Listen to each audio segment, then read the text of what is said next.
Un saludo, mis queridos hermanos. Vamos a tener el repaso de la lección de la escuela sabática que tiene como título La historia de fondo, el prólogo.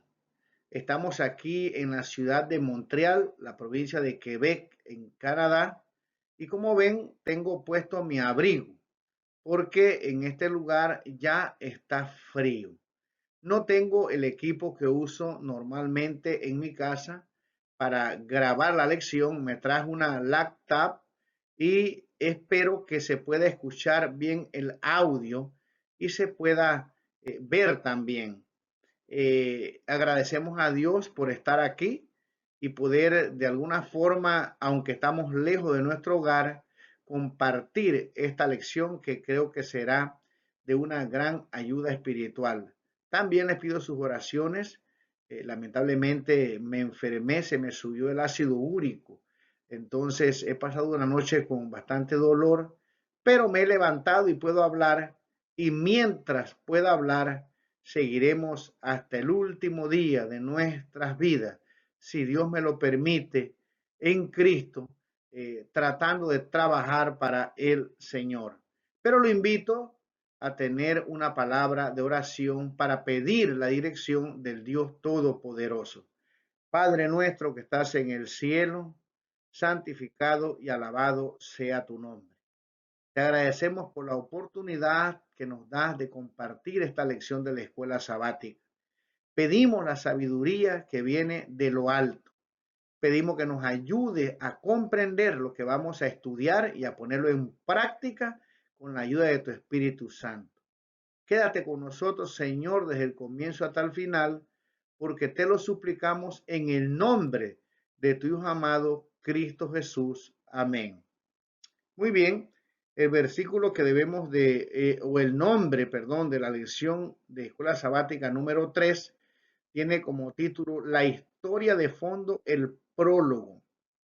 Y el versículo que debemos de memorizar para esta semana lo encontramos en el Evangelio de según San Juan, capítulo 1, versículo 1. En el principio existía el verbo y el verbo estaba con Dios y el verbo era Dios. En esta semana vamos a estudiar el propósito principal de este libro. Y es que Juan está interesado en que nosotros podamos entender que el que vino aquí a esta tierra era nada más y nada menos que el creador del universo. Era Dios con el Padre. Vamos a estudiar en esta lección Juan 1.1 en el idioma griego. Espero, me voy a esforzar para dar esta explicación lo más sencilla posible, pero que usted pueda entender, porque para poder ver la belleza de este pasaje necesitamos ir al idioma original. Así que lo invito a que usted pueda escuchar, esforzarse. No es fácil el griego, pero con la ayuda de Dios vamos a comprender algunas cosas que va a aumentar nuestra fe. Así que los invito para que se puedan quedar hasta el final y realmente pues escuchar una y otra vez hasta que puedan entender Juan 1.1 en el idioma griego común en el cual se escribió el Nuevo Testamento. Muy bien, nos vamos al día domingo. Tiene como título En el principio, el Logos divino. Y la lectura que tenemos y que vamos a estudiar en esta semana con más profundidad es San Juan capítulo 1, versículos del 1 al 5. En el principio era el verbo, y el verbo era con Dios, y el verbo era Dios. Este era en el principio con Dios. Todas las cosas por él fueron hechas, y sin él nada de lo que ha sido hecho fue hecho. En él estaba la vida, y la vida era la luz de los hombres. La luz en las tinieblas resplandece, y las tinieblas no prevalecieron contra ella. si tenemos una fe sencilla, una fe en las escrituras. Bueno, solamente con leer este pasaje, nosotros deberíamos aceptar que Cristo existía antes de todas las cosas que se han creado, que es divino. Pero como hay personas que no creen lo mismo, como en el caso de los mesiánicos, y tenga cuidado con los mesiánicos y sus traducciones de su Biblia, que no son muy buenas y que usan palabras como tabar para referirse al verbo, y lo hacen, y vamos a entenderlo bien porque quieren decir que el verbo no es Cristo, sino simplemente un sustantivo. Entonces, como ellos no creen que Cristo y el Padre son uno, separados el uno del otro, pero que forman a el Dios Todopoderoso junto con el Espíritu Santo, entonces estas personas pues prejuiciadas ya tratan de hacer sus propias interpretaciones, así mismo como los testigos de Jehová. Pero en este estudio nos va a quedar claro quién es el Hijo de Dios, estudiando un poco la gramática en el idioma original. Así que vamos a este interesante estudio. Muy bien, mis queridos hermanos, vamos a tratar con la ayuda de Dios de explicar el texto de Juan 1:1 en griego. Ahora, usted no necesita aprender esto para ser salvo, no me malinterpreta, pero hay personas que no creen igual que nosotros. Están los mesiánicos que no creen que Jesucristo es Dios. Están los testigos de Jehová que traducen este texto al final como un Dios. Entonces, cuando estudiamos con estas personas, necesitamos por lo menos conocer, tener una base para poder defender la sana doctrina. Y entonces yo quiero compartir con ustedes este estudio. Ahora, no es fácil, usted va a tener que escucharlo varias veces. A mí me ha costado mucho entender algunas cosas, todavía no las entiendo muchas, no soy erudito en esto, pero tuve, digamos, la oportunidad y el privilegio de participar en una traducción. No voy a decir que participé en una traducción que se publicó, pero en la escuela donde estudiaba griego, eh, tuvimos que, en una de las tareas que hacíamos, traducir este pasaje. Entonces, lo he estudiado bastante y creo que puedo entender algunas cosas que quiero compartir con ustedes. Hay unas palabras muy importantes aquí. Yo creo, como dice la lección, que Juan escribió esto lleno del Espíritu Santo, porque él usa digamos, el recurso lingüístico que tenía en su época para transmitirnos unas grandes verdades que nadie, al leer este pasaje en el idioma griego, aunque quiera, solamente la necedad, puede negar que Cristo era con Dios en el principio, que Cristo estaba con Dios y que Cristo era Dios. Voy a tratar con el dedito, porque no tengo un mouse aquí donde estoy, de circular las palabras para poder explicarlas y que usted pueda, con la ayuda de Dios, entender un poco acerca de este pasaje. Muy bien, tenemos aquí en primer lugar la preposición en, ¿verdad? Muy fácil, en. Tenemos aquí la palabra arge. Y tenemos aquí un verbo que es muy importante, está en tercera persona del singular, pero este verbo en está en imperfecto. Aquí está en tercera persona del singular. Tenemos aquí un artículo definido que es jo. Se pronuncia jo esta o porque en griego hay lo que se llama espíritus. Es como si sería la tilde en el español. Entonces hay un espíritu que es fuerte y hay un espíritu que es suave. Entonces en este caso, cuando usted ve una coma de estas, de este lado, encima de la letra o al lado, significa que esa pronunciación de esa letra es como una J suave en el español. Por eso en este caso aquí dice en arge, en jo, logos. Y tenemos por supuesto la palabra logos que aparece 3 veces en este pasaje. Jo, logos, la tenemos aquí, y al final tenemos la palabra jo, logos.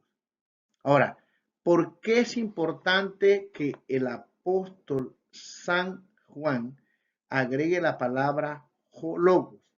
Esto se convierte en un nominal. ¿Qué significa esto? Que al agregarle logos, la palabra se convierte en sujeto, en una persona. Los judíos mesiánicos y los testigos de Jehová no toman en cuenta todo este contexto y ya prejuiciados pervierten las escrituras. ¿Por qué Juan introduce este logos aquí, este artículo definido? Bueno, en la filosofía griega, el logos era la máxima expresión del conocimiento, la fuerza que estructura todo el universo. Entonces, como vemos, ya expliqué en un video que hice de la introducción del Evangelio de Juan, estos filósofos creían que había algo que había ordenado el universo, una inteligencia superior, pero esa inteligencia superior flotaba en el aire, no era una persona. Y entonces Juan, escribiendo este Evangelio, dice, no, ustedes están equivocados. Ese logos que ustedes dicen que es la expresión máxima del conocimiento, que es una inteligencia, ese logo es el logos, es una persona. Y esa persona es Cristo Jesús. He puesto 3 cuadros aquí. Esto que está aquí, teón, que es theón, una pronunciación un poco no con T, tan fuerte como la que hago, debería venir acá, o sea que me equivoco que no hice el cuadro, pero bueno, he dividido esto en 3 partes. La primera parte que estamos estudiando en arge, en logos, y es importante que entendamos esto del verbo imperfecto. El verbo imperfecto en griego es un pasado que no tiene principio y es un pasado que sigue continuamente y no tiene fin. Nosotros también tenemos el imperfecto. Si Juan hubiera querido escribir que Jesús era un ser que tenía principio, Juan hubiera usado un aoristo, un pasado diferente, que sería en nuestra lengua el pasado fue. Sin embargo, usa un imperfecto porque lo que Juan quiere decir aquí, como veremos en otro pasaje, todas las cosas que existieron vinieron después. O sea, en otras palabras, Cristo es preexistente antes que todas las cosas que existieron en el universo. Él es el creador y está muy claro en estos pasajes que Juan nos va a explicar en estos pasajes en el capítulo 1. Así que en arge, en logos, podemos traducirlo como lo traduce la Reina Valera del 60, en el principio era el verbo. Ahora, si usted busca algunas otras traducciones, muchas en inglés y en español, va a encontrar que se puede traducir este verbo o esta frase completa en el principio ya existía la palabra. Va a encontrar en muchas versiones esta traducción. En el principio ya existía la palabra.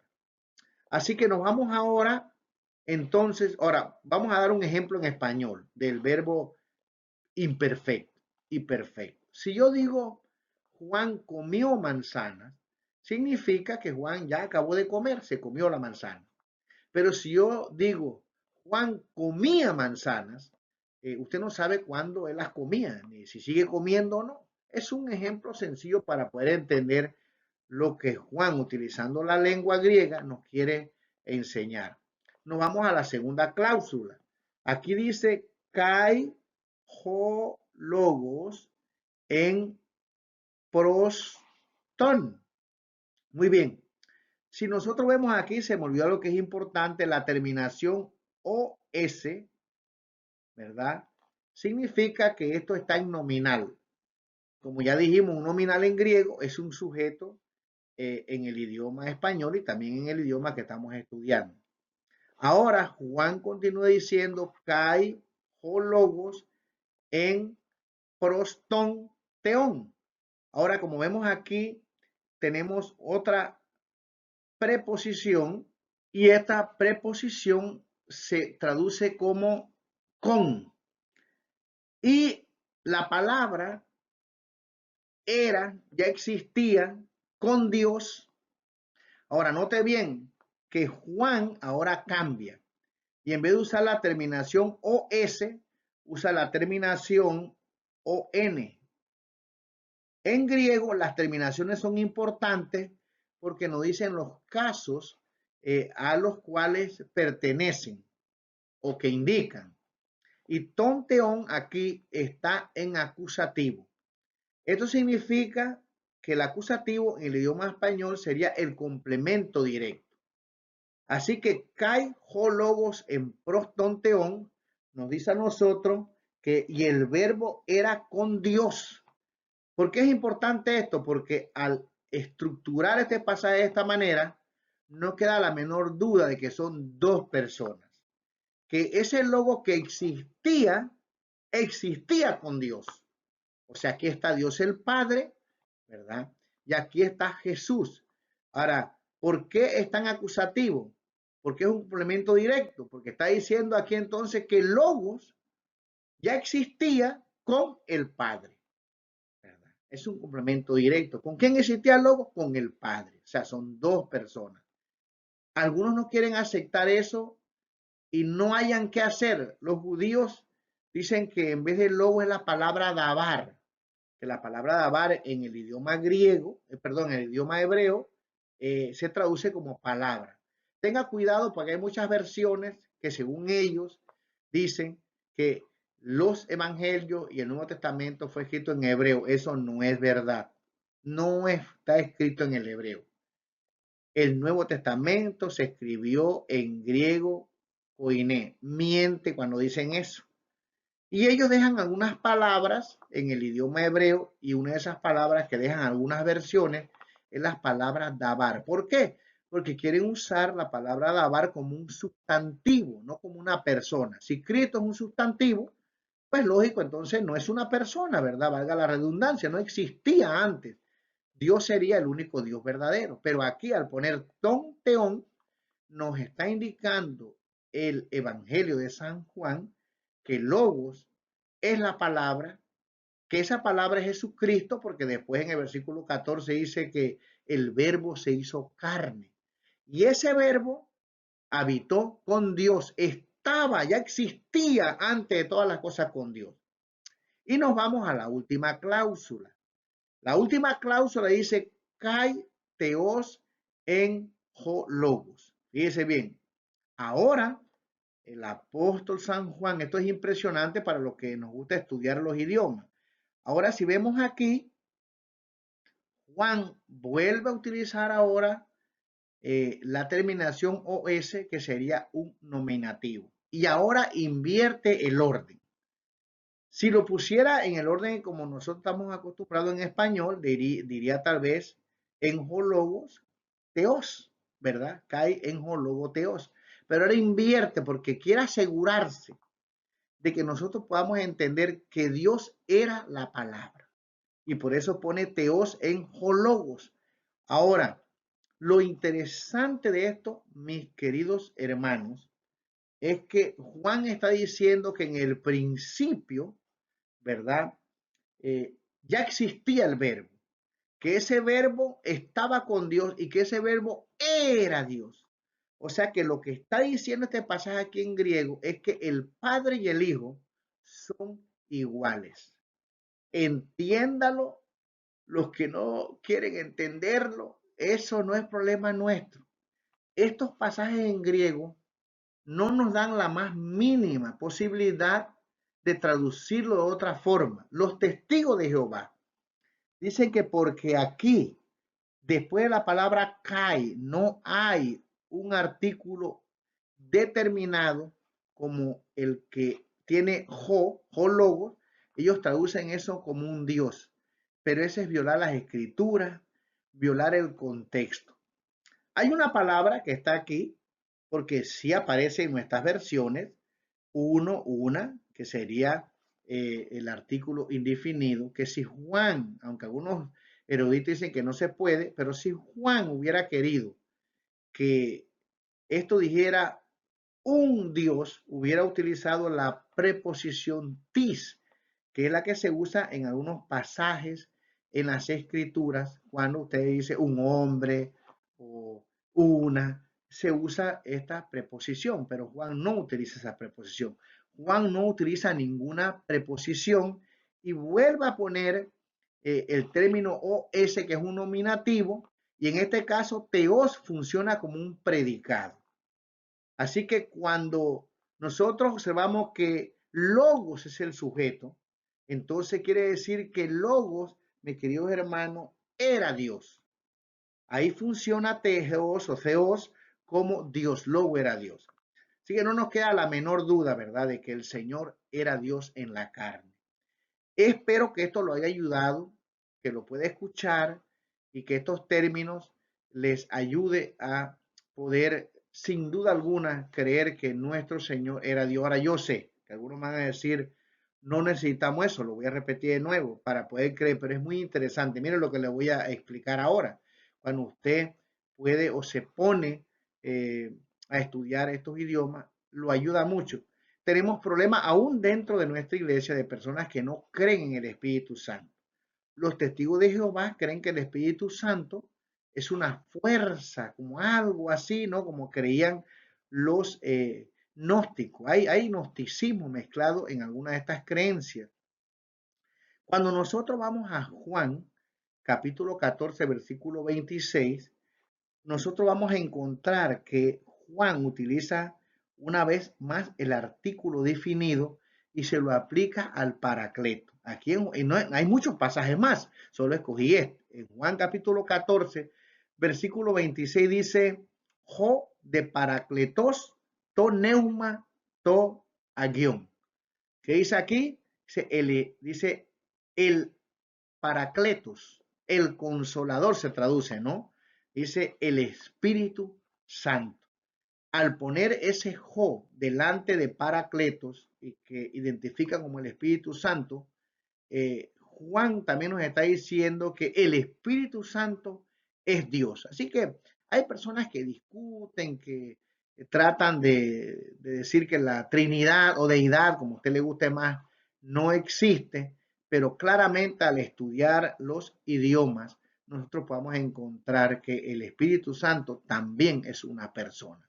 Ahora, si usted se encuentra con un testigo de Jehová y usted quiere, pues, ganarle esta discusión, aunque lo importante no es ganarla, sino tratar de guiarlo al conocimiento de la verdad, cuando él le dice que aquí, donde dice ton teón, es un Dios, porque no tiene un artículo delante de Theos, teón, entonces usted le cita y le pregunta, por favor, ¿por qué en Juan 1:18, verdad? Donde dice teón udeis, eoraque, popote, monogenes, huios, ¿por qué la versión del Nuevo Mundo traduce teón aquí como Dios si no tiene el artículo definido jo? Y él no va a poder responder esa pregunta. Simplemente tendrá que decir, bueno, porque aquí creemos que es el Padre y allá creemos que es el Hijo, prejuiciado. Pero es lo mismo y hay muchas partes en la Biblia donde no hay un artículo definido, que en este caso se usa para enseñarnos que el logo es Dios, que existía y que estaba con Dios. Aquí también está la misma regla que ellos quieren aplicar, pero que no la aplican en el versículo 18. Muy bien, mis queridos hermanos, espero entonces que esto lo haya ayudado, lo ayude de verdad a querer estudiar más la palabra del Señor. Vamos a seguir ahora adelante. Si tiene alguna pregunta o algo, con mucho gusto usted me la envía y tratamos con la ayuda del Señor poder responderla. Vamos adelante con nuestro estudio de la escuela sabática.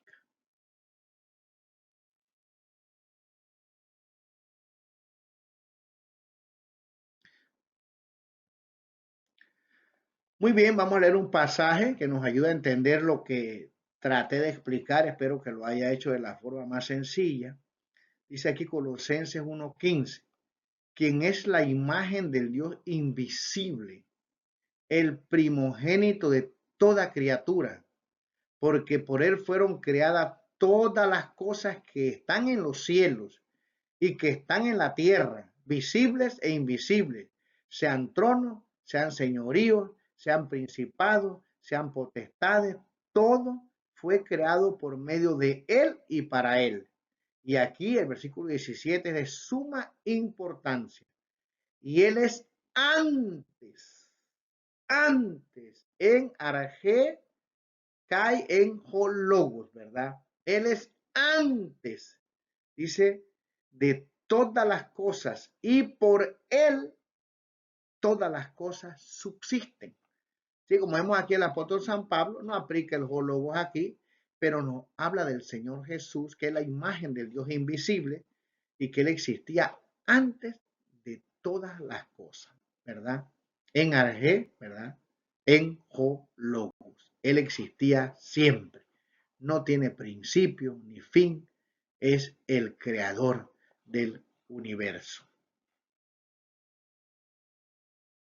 Muy bien, nos vamos ahora al día lunes. Vamos a tratar de hacer lo más corto que podamos porque nos extendimos un poco en el día domingo para tratar de explicar lo que el autor quería en la lección. Y aquí en el día lunes tiene como título La palabra hecha carne. Leemos, en el principio era el verbo y el verbo era con Dios y el verbo era Dios. Este era en el principio con Dios.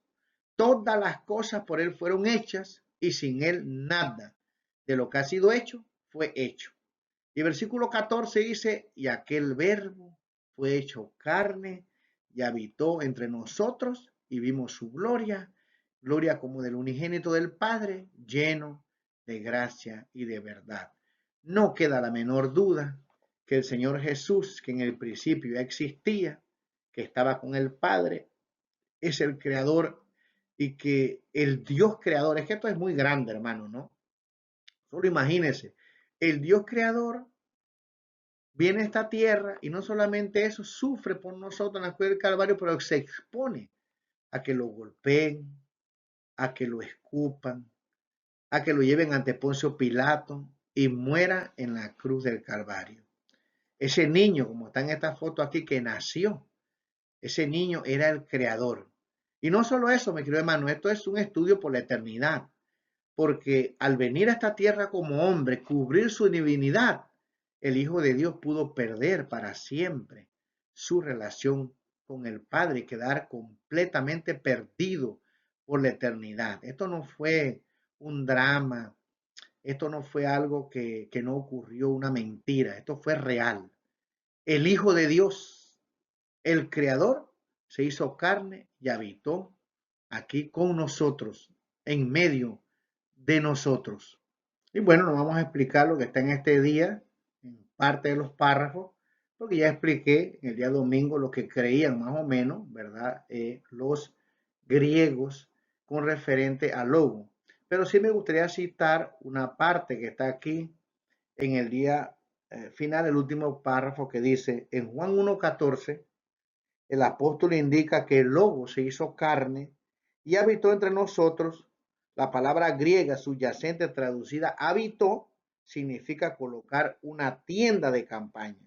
Y él está citando Éxodo 25:8, donde Dios dijo a los israelitas que construyeran un santuario, una tienda de campaña, para que él pudiera habitar en medio de ellos. Del mismo modo, en la encarnación, Jesús, el Hijo Divino de Dios, se hizo carne humana, velando su gloria para que la gente pudiera entrar en contacto con Él. Qué glorioso es nuestro Dios, qué misericordia tiene Él con nosotros. Muy bien, el día martes tiene como título Oír o no oír la palabra. Leemos en el Evangelio de San Juan 1:9 al 13 lo siguiente. Aquella luz verdadera que alumbra a todo hombre venía a este mundo. En el mundo estaba y el mundo por él fue hecho. Pero el mundo no lo conoció. A lo suyo vino y los suyos no lo recibieron. Mas a todos los que le recibieron, a los que creen en su nombre, les dio potestad de ser hechos hijos de Dios, los cuales no son engendrados de sangre, ni de voluntad de carne, ni de voluntad de varón, sino de Dios. Como vemos en este pasaje, Cristo vino no solamente a los judíos, Dice aquí, porque este evangelio es universal, lo invito a que vea la introducción que hice del evangelio de Juan. Los versículos que nos hablan acerca de las personas que se les dio este evangelio nos indican que es para todo el mundo. Aquí dice que venía a este mundo, en el mundo estaba y el mundo por él fue hecho, pero el mundo no lo conoció. Nosotros siempre decimos, bueno, a los suyos vino y los suyos no lo recibieron. Él vino a su pueblo a buscar a sus hijos, pero también vino al mundo. Y no solamente los judíos lo rechazaron, sino también el mundo lo ha rechazado. Y nosotros sabemos que en el tiempo del fin, mis queridos hermanos, muchas personas lamentablemente no aceptarán la palabra del Señor. Así que la luz vino, ha alumbrado. Tenemos la promesa del capítulo 18 de Apocalipsis que será alumbrada la tierra con el conocimiento del Señor y cada uno tendrá que oír o no querer oír de la palabra. Pero tú y yo estamos oyendo la palabra. Y yo te animo a que tú creas en lo que estamos estudiando. Y puede ser que hasta inclusive hay alguna persona aquí que no sea miembro de la iglesia. Yo te animo a que estudies la palabra del Señor, que conozcas a Cristo Jesús y que esa luz, como estudiaremos mañana, pueda llenar nuestros corazones, que sea de aquellos que escogen seguir al Señor. Muy bien, mis queridos hermanos, me gustaría antes de avanzar al día miércoles citar una cita del Espíritu de Profecía que me parece muy interesante, donde fue que Jesús citó las palabras que acabamos de leer en el día martes. Cuando pronunció estas palabras, Jesús estaba en el atrio del templo, especialmente relacionado con los ejercicios de la fiesta de las cabañas. En el centro de este patio se levantaban dos majestuosas columnas que soportaban portalámparas de gran tamaño.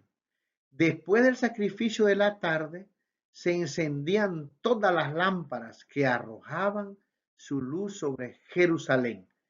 Esta ceremonia estaba destinada a conmemorar la columna de luz que guiaba a Israel en el desierto y también a señalar la venida del Mesías.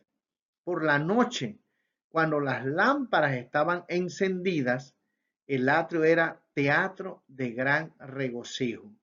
Los hombres canosos, los sacerdotes del templo y los dirigentes del pueblo se unían en danzas festivas al sonido de la música instrumental y el canto de los levitas.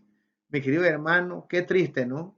Ahí estaba el que representaba esa luz, esas portalámparas que ellos prendían, pero no pudieron aceptar al Señor Jesús cuando Él dijo, yo soy la luz del mundo. Prefirieron seguir con las ceremonias que les recordaba el pasado y no aceptaron que allí el presente les decía que estaba el Mesías, el Salvador del mundo. Qué cosa tan irónica como estudiamos en el libro del Evangelio según San Marcos.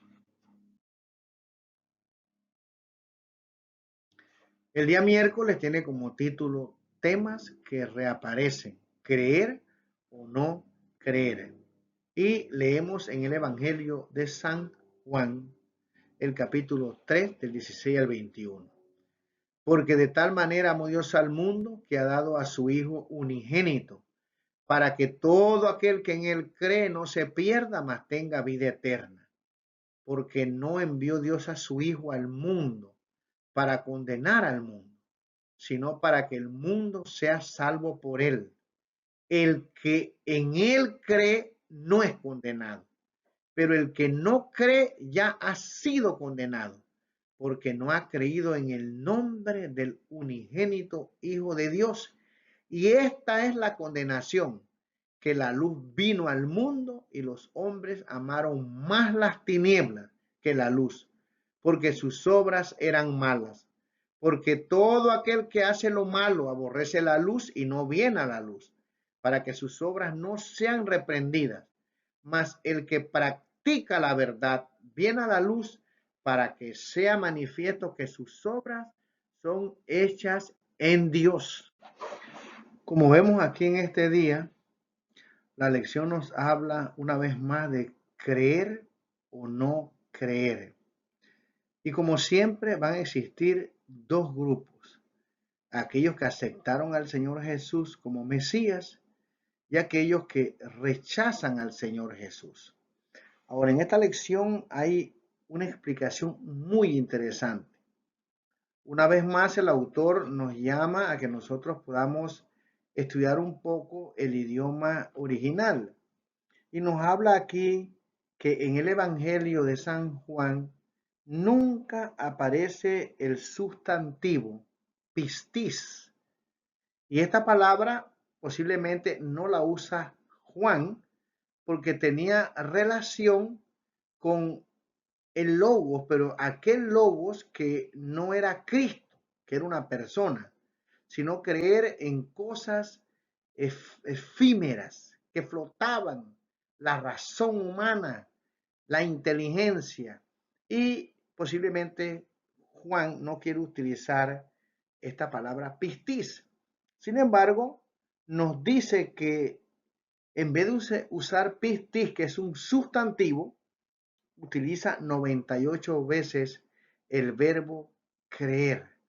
Ahora, la lección nos trata de explicar qué significará esto. Bueno, nosotros sabemos que un sustantivo en sí no tiene movimiento, no hace absolutamente nada. Una mesa es un sustantivo. Un carro es un sustantivo. Cualquier cosa es un sustantivo, pero el verbo sí.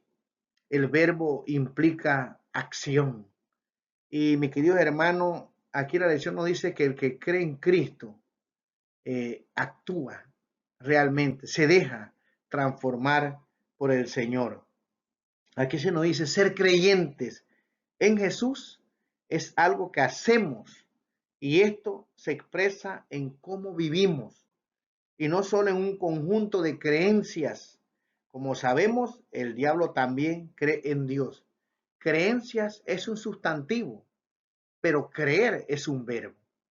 Yo debo creer, practicar esas creencias para que realmente tengan valor en nuestra vida, en mi vida, porque el cristianismo es un estilo de vida.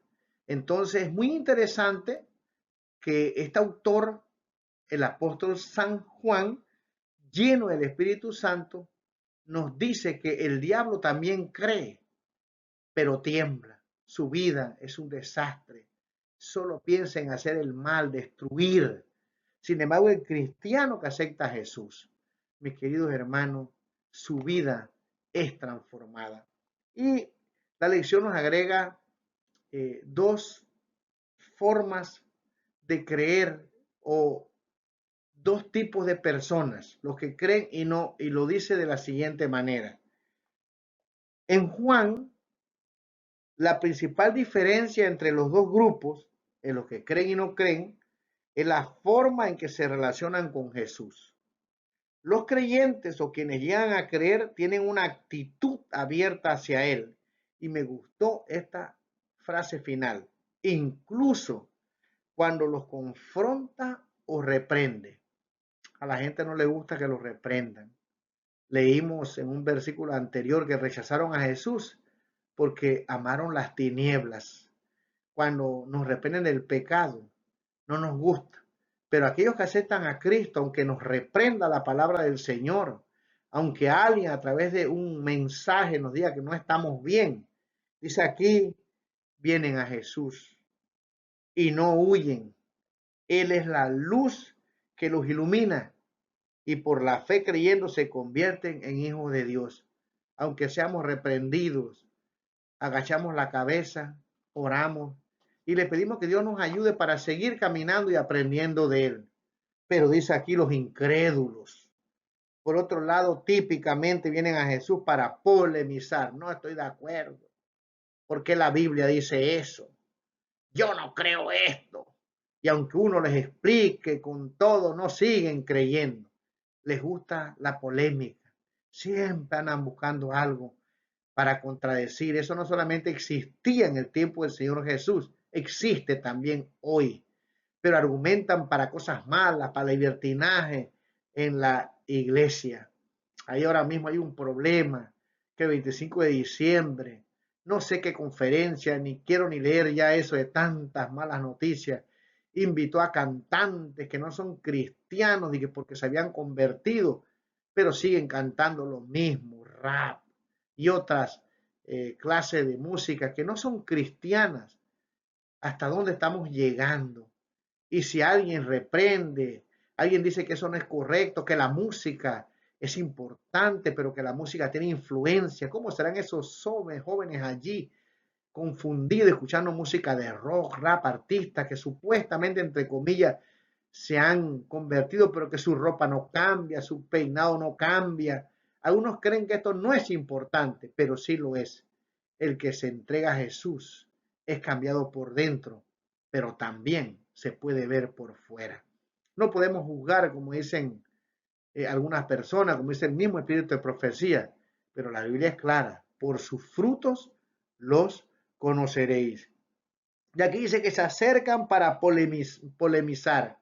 Se caracterizan por amar más a las tinieblas que la luz.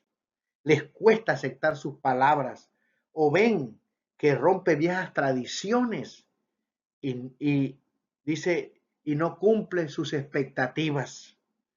Los juzgan en lugar de dejar que su luz los mida y los juzgue. Esta actitud, por supuesto, se había visto una y otra vez en los líderes religiosos que idealmente, como guías espirituales de la nación, deberían haber sido los primeros en aceptar a Jesús. Pero eran los líderes, tenían su forma de creer y no estaban dispuestos a ser ni reprendidos ni iluminados por el Señor. Pero no era porque practicaban la verdad, aunque tenían las escrituras. No, no, no, no, no. Era porque amaban más las tinieblas que la luz que les traía el Señor. Quiera Dios que nosotros no seamos así y que realmente podamos creer que Cristo es la luz y aceptarlo como nuestro Salvador. Muy bien, mis queridos hermanos, me gustaría recalcar una pregunta que estaba al final en la lección de la escuela sabática. Decía, ¿de qué manera vives tu fe en Jesús? En lugar de limitarte a sentir intelectualmente que es el Mesías. ¿Por qué es importante conocer la diferencia? Vemos en esta imagen que está aquí, en esta lámina, dos manos, una con un cerebro y una con un corazón, separado el uno del otro. Mis queridos hermanos, nosotros podemos tener mucho conocimiento intelectual. Realmente los judíos los tenían. Habían fariseos que podían identificar el centro de la letra en la Torá sin equivocarse. Sabían muchos idiomas, pero no amaban al Señor Jesús, no lo amaron. Era una creencia intelectual. Pero Cristo dijo que deberíamos de amar al Señor con toda nuestra mente, con toda nuestra alma, con todo nuestro corazón. Y puede ser que así como esta imagen que está aquí al frente, nosotros tengamos dividido, mis queridos hermanos, nuestra creencia en Cristo Jesús. Necesitamos unir esa mente y ese corazón para poder realmente vivir la vida cristiana. Así que es una pregunta que se nos hace para que podamos meditar. Las lecciones son para que aprendamos algo. Oramos al comienzo para que Dios nos ayude a poder vivir lo que vamos aprendiendo en el estudio de la escuela sabática. La escuela sabática es el estudio personal, es el corazón de la iglesia. Hoy realmente son muy pocos los que la estudian. Yo siempre digo, usted puede escuchar todas las escuelas sabáticas, todos los repasos que usted quiera, pero usted tiene que tener su lección en la mano y también estudiarla y compartir lo que usted aprendió con nosotros. A mí me gustaría que usted me mande un comentario de qué usted aprendió en su estudio para yo también aprender. Así que la pregunta es para ti y para mí. ¿De qué manera vivimos en Jesús? En lugar de limitarnos a sentir intelectualmente que es el Mesías. Acuérdese, creer, hasta los diablos creen. Vivir, se necesita entregarle el corazón y la mente a nuestro Señor Jesús. Ojalá que al compartir esta lección en tu escuela sabática puedan profundizar y escuchar los comentarios de los hermanos en cuanto a cómo estamos viviendo la vida cristiana. Muy bien, mis queridos hermanos, temas que reaparecen. Gloria. Leemos en el Evangelio de San Juan, el capítulo 17, versículo del 1 al 5, lo siguiente. Estas cosas habló Jesús y levantando los ojos al cielo dijo, Padre, la hora ha llegado. Glorifica a tu Hijo para que también tu Hijo te glorifique a ti, como le has dado potestad sobre toda carne, para que dé vida eterna a todos los que le diste. Y esta es la vida eterna, que te conozcan a ti, el único Dios verdadero, y a Jesucristo a quien has enviado. Yo te he glorificado en la tierra, he acabado la obra que me diste que hiciese. Ahora pues, Padre, glorifícame tú al lado tuyo con aquella gloria que tuve contigo antes que el mundo fuese. Una vez más, el apóstol San Juan en este pasaje nos recuerda el prólogo. Cristo era el creador. Cristo, mis queridos hermanos, era o estaba en la gloria del Padre antes que viniera a esta tierra. Y ahora que la hora había llegado, Dios eleva una oración al cielo, pidiendo que lo glorifique con aquella gloria que él tenía antes de que viniera a esta tierra a morir por nosotros. La lección nos enseña que es una ironía que Cristo Jesús, en el mayor momento, en su vergüenza, en la cruz del Calvario, pagando los pecados por nosotros, sería glorificado. Para entender esto, tenemos que entender qué fue lo que sucedió en la cruz del Calvario. Allí Satanás quedó derrotado. Allí Cristo fue glorificado, aunque murió, aunque fue, mis queridos hermanos, clavado en esa cruz, un instrumento terrible y humillante de ejecución.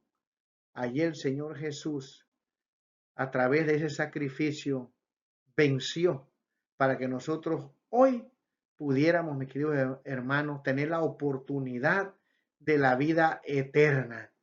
Y cuando Cristo subió al cielo, en el libro de Apocalipsis capítulo 5, todos los ángeles arrojaron sus coronas delante de él, porque había vencido y era el Cordero que había sustituido al hombre pecador. Cristo hizo la voluntad de su Padre, cumplió con la obra que él le había dado. Por lo tanto, en ese momento de vergüenza tan grande, Cristo fue glorificado. Dios fue glorificado. Y mi querido hermano, al nosotros estudiar esto en esta semana, en esta cartilla de escuela sabática, deberíamos de glorificar a Dios con todo nuestro corazón, porque si no fuera por el creador del universo, si no fuera por el Logo, tú y yo tuviéramos perdido por la eternidad. Hemos llegado al final de esta lección de la escuela sabática. Una lección que debería ayudarnos a nosotros a meditar en el estilo de vida que tenemos. Si realmente hemos aceptado a Cristo, debemos glorificarlo a través de las obras que nosotros permitimos que Él haga en nuestro corazón. Así que, mis queridos hermanos, en esta lección debió quedarnos muy claro quién es el Señor Jesús, quien vino a morir por ti y por mí. Ojalá que ese pensamiento tan santo nos ayuda a nosotros a caer de rodillas y pedirle al Señor que nos ayude para poder con nuestras vidas dar testimonio de que Él es nuestro Dios y que lo hemos aceptado como nuestro Salvador. Que así como decía la lección, si somos reprendidos por su palabra, no huyamos de Él como los incrédulos que quieren polemizar, discutir, no podamos caer rendidos porque si no entendemos con esta lección el amor tan grande de Dios, ¿qué más podría hacer el Señor por nosotros? Te deseo que pases un feliz viernes, te deseo que pases un feliz sábado, que al compartir esta lección de la escuela sabática con tus alumnos o si eres alumno puedas compartir, mis queridos hermanos, estos pensamientos tan hermosos que nos ha traído el Evangelio de San Juan. Si crees que esto te puede ayudar, te da fe, compártelo entonces con los demás para que esta lección aparezca allí en digamos, publicaciones de YouTube y otras personas, inclusive que no son adventistas, también puedan escucharla. Mándame algún comentario, alguna pregunta y que el Señor te bendiga. Nos vemos la próxima semana.